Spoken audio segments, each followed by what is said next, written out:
Hello friends, welcome back to my channel পাখি official. তো বন্ধুরা, আজ আমি বানাবো ফুচকা। আর এই ফুচকা এমন একটা জিনিস যে 8 থেকে 80 আমরা খেতে খুবই ভালোবাসি।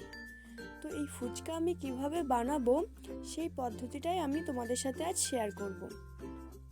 আর তার সাথে আছে আলু মাখা আর টক জলের রেসিপি। তো চলো দেরি না করে ভিডিওটা শুরু করা যাক। তো প্রথমে আমাদের একটা ডো তৈরি করে নিতে হবে। তো তার জন্য একটা পাত্রে 1 কাপ সুজি আর হাফ কাপ ময়দা নিতে হবে। মানে তুমি যতটা সুজি নেবে তার অর্ধেক ময়দা নিতে হবে। এরপর আমি দিয়ে দিচ্ছি 1 চামচের 4 ভাগের 1 ভাগ বেকিং সোডা। তারপর এটাকে ভালো করে মিশিয়ে নিয়ে অল্প অল্প করে জল দিয়ে এটাকে ভালো করে মেখে নিতে হবে। তো দেখতেই পাচ্ছ আমি কিভাবে ডোটাকে মেখে নিচ্ছি। এটা আমি বেশি নরম করে মাখিনি। তো আমার ডোটা রেডি হয়ে গেছে। এখন আমি 20 মিনিটের জন্য ঢাকা দিয়ে রেখে দেব। এরপর আলু মাখা আর টক জলের জন্য আমি এখানে একটা ভাজা মশলা তৈরি করে নেব। তো তার জন্য এখানে 4টে শুকনো লঙ্কা নিয়ে আমি ভেজে তুলে নিলাম। এরপর আমি এর মধ্যে দিয়ে দেব ধনিয়া। তো এটাকেও আমি 1 মিনিট মতো নাড়াচাড়া করে নেব। আর আমার ভাজা প্রায় হয়ে গেছে, খুব সুন্দর একটা গন্ধ বেরোয়েছে। এবার এর মধ্যে দিয়ে দেব আমি জিরা। তো আমি এখানে আগে ধনিয়াটা ভেজে নিলাম, কারণ এটা একটু ভাজতে সময় লাগে। আর আমি একইভাবে 30 সেকেন্ড মতো জিরাটাকেও ভেজে নেব ভালোভাবে। তো আমার ভাজা প্রায় হয়ে গেছে, দেখতেই পাচ্ছ। এবার এটাকে আমি বেটে নেব। আর আমার মশলাটা তৈরি হয়ে গেছে। এখানে আমি কিছুটা তেঁতুল 20 মিনিটের জন্য ভিজিয়ে রেখেছিলাম। তো সেটাকে একটু ডলে তেঁতুলের কাতটা বের করে ছিপড়ে অংশটা আছে সেটাকে আমাদের ফেলে দিতে হবে। তো এই যে দেখতে পাচ্ছ, এটাকে আমরা ফেলে দেব। তো এবার আমি এটাকে ভালোভাবে ছেঁকে নেব।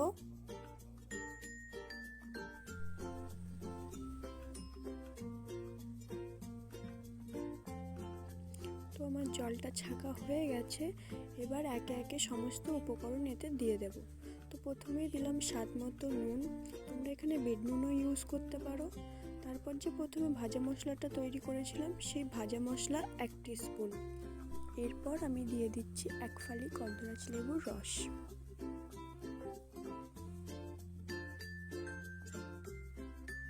একটু স্লাইস করে রাখা গন্ধরাজ লেবু এর মধ্যে দিয়ে দিলাম, তাতে স্মেলটা খুব সুন্দর আসবে। আর দিয়ে দিলাম ধনেপাতা।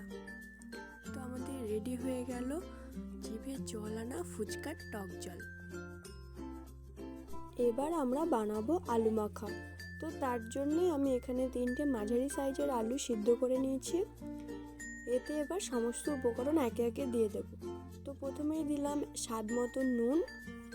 আর যে ভাজা মশলাটা তৈরি করেছিলাম সেই ভাজা মশলা একটুখানি, একটু পেঁয়াজ কুচি আর 2টো কুচিয়ে রাখা লঙ্কা। তোমরা তোমাদের পছন্দ মতো লঙ্কা দিতে পারো। একটু চানাচুর, একটু ভিজিয়ে রাখা ছোলা, আর দিলাম একটু বাদাম। তারপর যে টক জলটা তৈরি করেছিলাম সেই টক জল 2 টেবিল চামচ। এবার এটাকে ভালো করে মাখিয়ে নিলেই আমাদের তৈরি হয়ে যাবে টেস্টি টেস্টি ফুচকার আলু মাখা।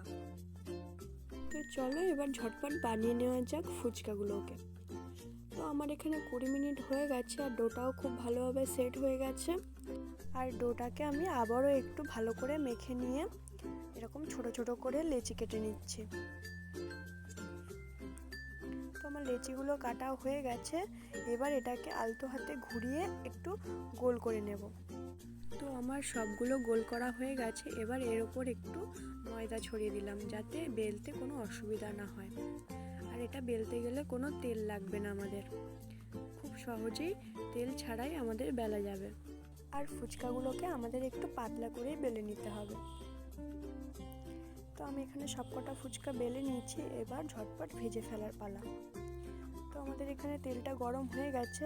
আর এখানে আমি একটা ফুচকা ছেড়ে দিয়েছি, দেখতেই পাচ্ছ ছাড়া মাত্রই কি সুন্দরভাবে ফুলে উঠেছে ফুচকাটা। আর তোমাদের যদি না এরকম ফুলে ওঠে তাহলে ভাববে তেলটা ভালো করে গরম হয়নি। আগে তেলটা ভালো করে গরম করে নিতে হবে, তারপর ফুচকাগুলোকে ছাড়লে এরকম বলের মতো ফুলে উঠবে। তো বলতে বলতে এখানে আমি আরও দুটো ফুচকা ছেড়ে দিচ্ছি। তো দেখতেই পাচ্ছ কত সুন্দরভাবে ফুচকাগুলো ফুলে উঠছে। এবার ফুচকাগুলোকে আমাদের ভালো করে ভেজে তুলে নিতে হবে।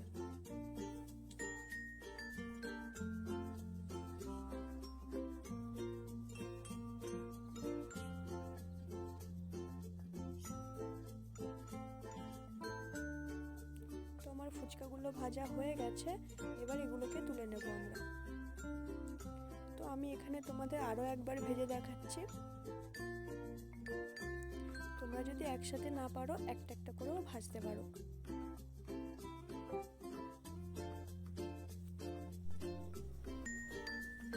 তো এখানে আমার সবকটা ফুচকা ভাজা হয়ে গেছে, আর আমি ফুচকার মধ্যে আলু মাখা আর টক জল ভরে নিয়েছি। এবার খেয়ে দেখবো এটা কেমন হয়েছে।